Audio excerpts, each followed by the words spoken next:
Madam Curie, जिसे 2 बार Nobel prize से नवाजा गया, एक दफ़ा साइंस के मैदान में और एक दफ़ा फिज़िक्स के मैदान में। अस्सलाम वालेकुम व्यूअर्स, कैसे हैं आप? उम्मीद है सब खैरियत से होंगे। आज हम बात करेंगे मैडम क्यूरी पे। अयाम जवानी में मैडम क्यूरी के साथ ऐसा वाक़या पेश आया जो उसे तालीमी मैदान से सबकत ले जाने की तहरीक की वजह बना।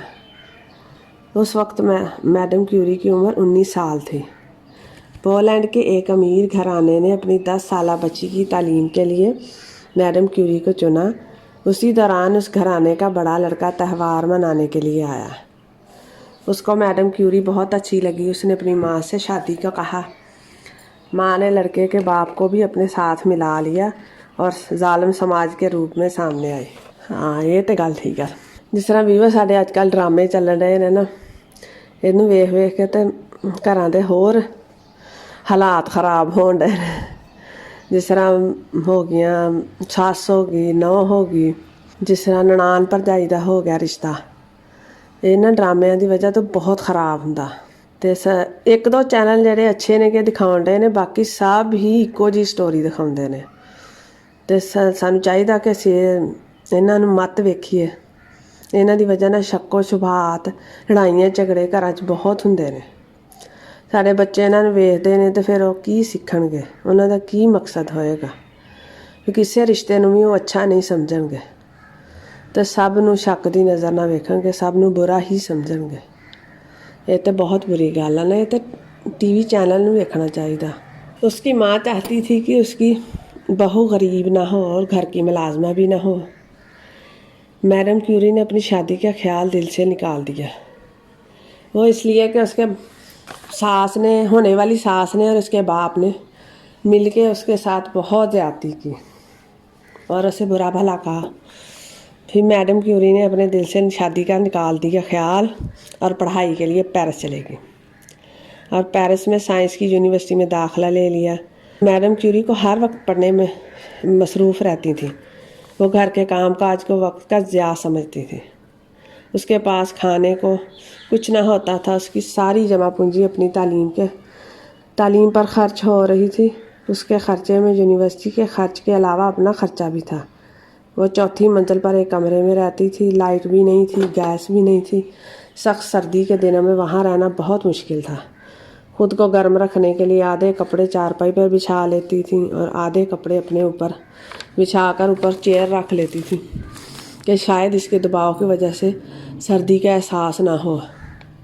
अपना खाना भी खुद बनाती थी। अक्सर सूखी ब्रेड खाती थी और कई दिन सूखी ब्रेड खाने की वजह से, खाने की कमी और नींद की कमी की वजह से बेहोश हो जाती थी और जब उठती थी, होश में आती थी तो कहती थी कोई बात नहीं, मैं तो खामखा ही बेहोश हो गई। इतनी सब मुश्किलों के बावजूद मैडम को 2 दफ़ा नोबेल प्राइज़ से नवाजा गया। एक दफ़ा केमिस्ट्री के मैदान में, एक दफ़ा फिज़िक्स के मैदान में। मुस्तकबिल की मैडम क्यूरी ने पेरिस के जिस नौजवान से शादी की, वो भी साइंस का मतवाला था। शादी के 3 बरस बाद मैडम ने डॉक्टरेट की तैयारी शुरू कर दी और साइंस के मैदान में हिस्सा ले लिया। मैडम और उनके शौहर ने एक नई धात दरियाफ्त की। इस धात को रेडियम का नाम दिया गया। रेडियम सरतान यानी कैंसर के मर्ज में कामयाब इजाद है। रेडियम की दरियाफ्त ने मैडम क्यूरी को अज़मत, शोहरत और नामवरी से नवाजा। क्या ये अज़मत, शोहरत, नामवरी पाकर वो खुश हुए? नहीं, वो बिल्कुल खुश नहीं हुए। वो इन दिनों को याद करती थी जब वो और उनके शौहर मुफलिसी के दिन गुजार रहे थे। वो अपने आप को सर्दी और भूख से नहीं बचा सकते थे। उनकी ज़िंदगी का एक ही मकसद था और वो था जद्दोजहद, काम काम और काम। ये जोड़ा चाहता तो बहुत से पैसे कमा सकता था, लेकिन इसलिए कि उनकी दरियाफ्त बहुत अहम थी और सरतान के मर्ज़ में इंतहाई कारगर साबित हुई थी।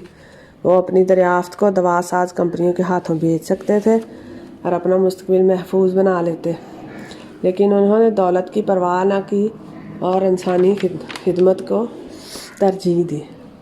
ये तो ਵੱਡਿਆਂ ਲੋਕਾਂ ਦੀਆਂ ਗੱਲਾਂ ਹੋਈਆਂ ਨਾ। कुछ लोग कहते हैं कि औरत कुछ भी नहीं कर सकती, औरत कमज़ोर आ, लेकिन ਜਿਹੜੀਆਂ औरतां करदियां ने वो बहुत मजबूत ने। इस तरह फिर हर कोई कर सकता, कोई भी औरत कर सकती है। हुण तो बहुत ज़माना बदल गया। पहले तो ਔਰਤਾਂ ਨੂੰ ਕਹਿੰਦੇ ਸੀ ਕਿ ਖਬਰਦਾਰ ਜੇ ਕੋ ਘਰੋਂ ਬਾਹਰ ਗਿਆ, ਲੇਕਿਨ ਫਿਰ ਵੀ ਪਿਛਲੇ ਜ਼ਮਾਨੇ ਦੀਆਂ ਔਰਤਾਂ ਖੇਤਾਂ 'ਚ ਵੀ ਕੰਮ ਕਰਦੀਆਂ ਸੀ, ਸੜਕਾਂ 'ਤੇ ਵੀ ਕੰਮ ਕਰਦੀਆਂ ਸੀ, ਬਹੁਤ ਮਜ਼ਬੂਤ ਔਰਤਾਂ ਸੀ। ਹੁਣ ਵੀ ਜੇ ਅਸੀਂ ਆਪਣੇ ਇਰਦ ਗਿਰਦ ਵੇਖੀਏ ਤਾਂ ਬਹੁਤ ਔਰਤਾਂ ਕੰਮ ਕਰਨ ਰਹੀਆਂ ਨੇ, ਫੈਕਟਰੀਆਂ 'ਚ ਨੇ, ਰੋਡ ਉੱਤੇ ਕੰਮ ਕਰਨ ਰਹੀਆਂ ਹੁੰਦੀਆਂ ਨੇ, ਫਿਰ ਘਰਾਂ ਵਿੱਚ ਕੰਮ ਕਰਦੀਆਂ ਨੇ। ਹੁਣ ਦੀ ਔਰਤ ਵੀ ਬਹੁਤ ਮਜ਼ਬੂਤ ਆ। ਅਤੇ ਤੁਹਾਡਾ ਵੀਡੀਓ ਸੁਣਨ ਦਾ ਬਹੁਤ ਬਹੁਤ ਸ਼ੁਕਰੀਆ, ਅਤੇ ਆਪਣੀ ਰਾਏ ਦਾ ਜ਼ਰੂਰ ਇਜ਼ਹਾਰ ਕਰਿਓ। ਅੱਲਾਹ ਤਾਲਾ ਤੁਹਾਨੂੰ ਆਸਾਨੀਆਂ ਦੇ, ਅਤੇ ਅੱਲਾਹ ਤਾਲਾ ਤੁਹਾਨੂੰ ਖੁਸ਼ ਰੱਖੇ।